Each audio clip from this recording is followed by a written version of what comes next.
But first, now to our other top story of the night. The Valley Isle's top cop under fire tonight for creating what some say is a hostile work environment. This all comes after months of complaints about how low morale at the Maui Police Department is happening. Some say the climate is pushing many officers to consider leaving the force.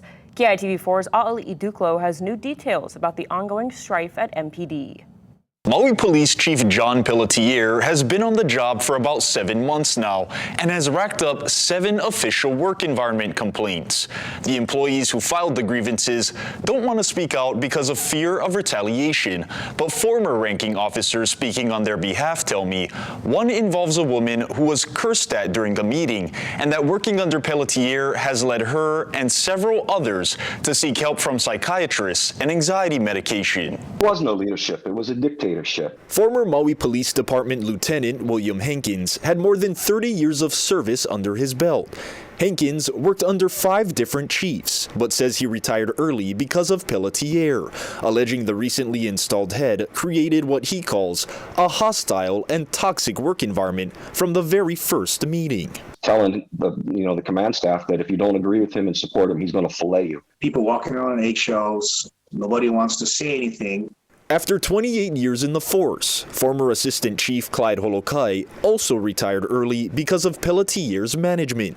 Holokai and Hankins agree the internal friction at MPD is unprecedented. For Holokai, he believes the stress of working under Pelletier even took a physical toll on him. In about 2 months, I lost about 15 to 20 pounds working under him. Hearing the complaints from employees at MPD, the police union surveyed 60% of its personnel back in April, with a third of them reporting they are thinking of leaving within the next 2 years. Many citing morale as a top reason for considering a departure. The Maui Police Department is already 100 officers short. The results were quite alarming. Workers surveyed also gave Pelletier poor scores on 12 out of 13 categories. One question asks whether the chief fosters strong morale, with most responding not very well or not well at all. The police union is waiting on the findings of the complaint probes to determine next steps. Maybe lend a hand out to the chief and see what the union can do to try and bridge that gap. An MPD spokesperson tells me the department does not comment on active investigations. The complaints will be discussed at the next Maui Police Commission meeting on Wednesday.